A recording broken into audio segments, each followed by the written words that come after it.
R&B department bridge కడుతున్నారు. అక్కడ ₹1 కోటి శాంక్షన్ చేసి బ్రిడ్జ్ కడుతున్నారు. బ్రిడ్జ్ ఎందుకు కడుతున్నారంటే ఇటు నుంచి వాటర్ వస్తుందండి. ఆ వాటర్ ఫ్లో అటువైపు వెళ్ళిపోవడానికే మాకుంది. అందుకే ₹1 కోటి వచ్చిన ఫ్లో కన్నా ఇప్పుడున్న దానికన్నా కొంచెం ఎత్తుగా పెట్టి కట్టాలనుకుంటున్నారు. మా చిన్నప్పటి నుంచి దీన్ని ఎత్తుకాని అనేవారు.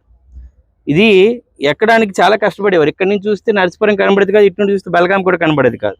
అంత ఎత్తుకాని అనేవారు దీన్ని. దీనికి ఒక చరిత్ర కూడా ఉంది. వాటర్ కూడా వచ్చే అలవాటు ఎప్పుడు ఇదే ప్రవాహం ద్వారా పోతుంటుంది. ఇన్ని తెలిసి కూడా ఇక్కడ ఇంకో మాట కూడా చెప్తున్నారు ఇందాకలే. ఇక్కడికి వచ్చిన తర్వాత వాటర్ అంట ఒక సరిలో వెళ్ళిపోద్దంట. ఒక గీత గీసారంట రెవెన్యూ వాళ్ళు, ఒక అడ్డు ఇలా గీత గీసారంట. ఆ గీతలో నుంచి వాటర్ వెళ్తుంది అంటే ఇంకెందులోకి వెళ్దంట. ముందు ఇది ఇరిగేషన్ ల్యాండ్ రా బాబు, అసలు తప్పు జరిగింది ఎక్కడో, ఎవడు చేశాడు తప్పు, ఫేర్ అడంగల్స్ తీయండి. ఇది చెరువుకు సంబంధించింది. ఇప్పుడు చెరువుకు సంబంధించింది అనుకోండి, చాలా వరకు హైకోర్టులు, సుప్రీంకోర్టులు చాలా ఆర్డర్లు ఉన్నాయి. నీటికి సంబంధించి నీటి ప్రవాహాలు ఉన్న జిరాయితీల పైన కూడా అంత తొందరగా కూడా నిర్మాణాలు చేయడానికి ఏమీ లేవు. రాళ్ళు తీసుకొచ్చి చేస్తారు, మోటార్ వేయించేశారు.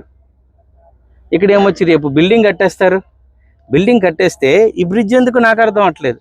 ప్రభుత్వ సొమ్మును ₹1 కోటి ఎందుకు చేయడం? ఇక్కడ క్లోజ్ చేసి మట్టేసి మామూలు రోడ్ వేసుకుంటే సరిపోయేది కదా.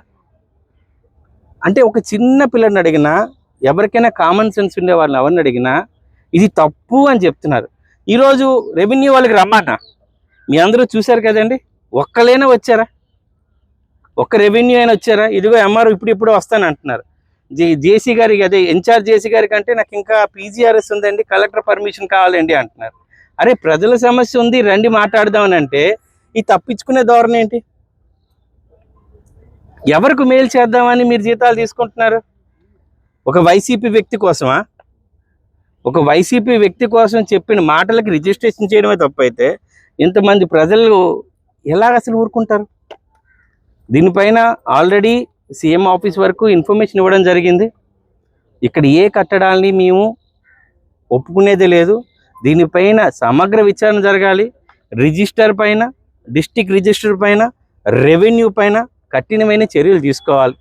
లేని పక్షాన ఇదే ప్రజలు ఉద్యమం చేయడానికి సిద్ధంగా ఉన్నారు. దీన్ని ఎంతవరకు తీసుకెళ్లాలని అంతవరకు తీసుకెళ్లాల్సిన అవసరం అయితే ఉంది. అరే కూటమి ప్రభుత్వం వస్తే ఈ యొక్క పార్వతీపురంలో జరిగిన భూదందాలు, భూ అక్రమాలు తగ్గుతాయి అనుకున్నాం. ఇంకా ఆలే చేయడానికి అధికారులు సమర్థించడం ఎంతవరకు సమంజసం? ఇంకోటి, ఆ సిపిఎం ముసుగులో ఉన్న ఇంకో వైసీపీ బంటుదాస్ విషయం కూడా తెలుసు. ఆయన కూడా వైసీపీ వ్యక్తే, ఇప్పుడున్నవాడు కూడా వైసీపీ వ్యక్తే. అంటే ఎవరైతే వైసీపీ వ్యక్తులు భూదందా, భూదాహం అలవాటు పడిపోయి చేస్తున్నారో దానికి అధికారులు వత్తాసు పలకడం, దానికి అవునమ్మ తగునమ్మ అని చెప్పి సమంజసం చేయడం అనేది ఇది మంచి పద్ధతి కాదు. ఇంతకు ముందు ఎప్పుడూ లేదు మన జిల్లాలో.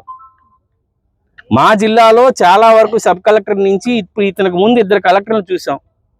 2 కలెక్టర్లు కూడా ఏదైనా డిస్ప్యూట్ వస్తే ఆ డిస్ప్యూట్ని అర్థం చేసుకొని ఆపించాలి. కానీ మెమోలు ఇచ్చి రిజిస్ట్రేషన్ చేస్తావా లేకపోతే సస్పెండ్ చేస్తావా అనే మొట్టమొదటి వ్యక్తిని మేము చూడడం జరిగింది.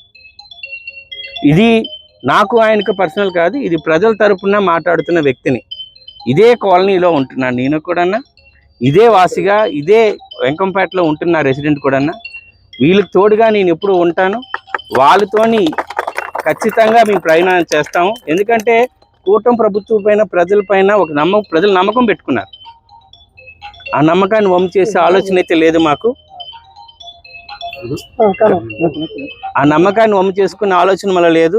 ఈరోజు నాతో పాటు ఇక్కడే డిపార్ట్మెంట్ వాళ్ళు కూడా, R&B వాళ్ళు ఉన్నారు, ఇరిగేషన్ వాళ్ళు కూడా ఉన్నారు, అలాగే కూటమి నాయకులు కూడా ఉన్నారు, బీజేపీ నుంచి వచ్చారు, అలాగే జనసేన నుంచి వచ్చారు. మరి ముఖ్యంగా ఈ కాలనీ వాసులు అందరూ కూడా వచ్చున్నారు. మీరందరూ సమస్యను చాలా క్లియర్గా విన్నారు. నిన్న ఎంఆర్ఓ ఒక స్టేట్మెంట్ ఇచ్చాడు.